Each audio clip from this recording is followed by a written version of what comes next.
જય શ્રી રામ। હવે 2 તારીખ યાદ રાખજો, પૂરો વિડીયો જોજો, સ્કીપ ન કરતા જરાય। આદિવાસી સમાજને મારે કહેવાનું છે કે હવે આવતી 2 તારીખે ચેતર વસાવાએ જેલમાંથી એક આદેશ મોકલ્યો છે કે 18 દિવસનું છોકરું છે તે રહેતું નથી ત્યાં બરાબર, ગરમી થાય છે, અનેક પ્રોબ્લેમ થાય છે।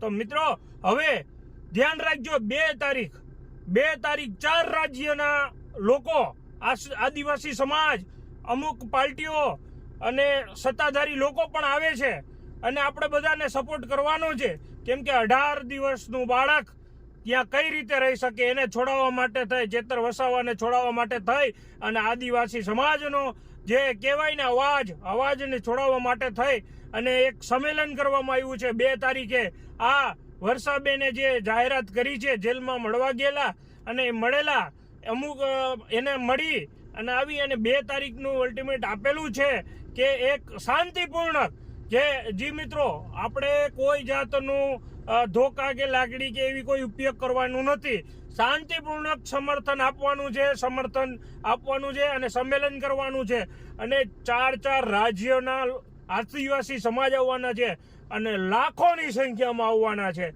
જે માત્ર ને માત્ર જોવા, એક સરકારને જોવા લાયક થઈ જશે કેટલું સમાજના લોકો આવ્યા છે। 4 રાજ્યના સમાજના લોકો એટલે આદિવાસી સમાજ અને શાંતિપૂર્ણ એક શાંતિથી સમર્થન આપી બેસી વ્યવસ્થિત આપણે એને કાનૂનને ધ્યાનમાં લઈ અને માન આપી ને શાંતિથી સમર્થન આપવાનું છે, કોઈ જાતનું હલ્લાબોલ કરવાનું નથી। આ ચોખ્ખા શબ્દમાં અત્યારે ન્યૂઝ આવેલા છે આજના 30 તારીખના, એટલે પ્લીઝ બધા જોડાઓ અત્યારે તાત્કાલિક। અને 2 તારીખે ધ્યાન રાખજો, 2 તારીખે 4 રાજ્યના આદિવાસી સમાજ એકઠા થાય છે અને શાંતિથી કરજો, કોઈને હલ્લાબોલ આપણે પોલીસને પણ માન આપીને કરવાનું છે, કોઈ જાતનું કોઈ એવું નથી કે આપણે માથાભારી કરવાનું છે। તો શાંતિથી આપજો અને 18 દિવસના બાળકને છૂટે એવું આપણે કામ કરવાનું છે, ચેતર વસાવા છૂટે, 8 લોકો છૂટે। તો પ્લીઝ શાંતિપૂર્વક આપણે સમાધાન કરીએ છીએ અને સપોર્ટ કરીએ છીએ આદિવાસી સમાજને અને સાથે રહી અને એક સમાજ સાથે રહી અને એકતાનું નિશાન આપીએ છીએ। અને વિડીયો જાજામાં જાજે શેર કરજો, સબસ્ક્રાઇબ કરજો, ફોલો કરી નાખજો અને જેટલો બને એટલો શેર કરજો, જેથી કરી આપણા આદિવાસી સમાજ ને કોઈને બધે ખબર ન હોય તો એને જરૂર મળી જાય।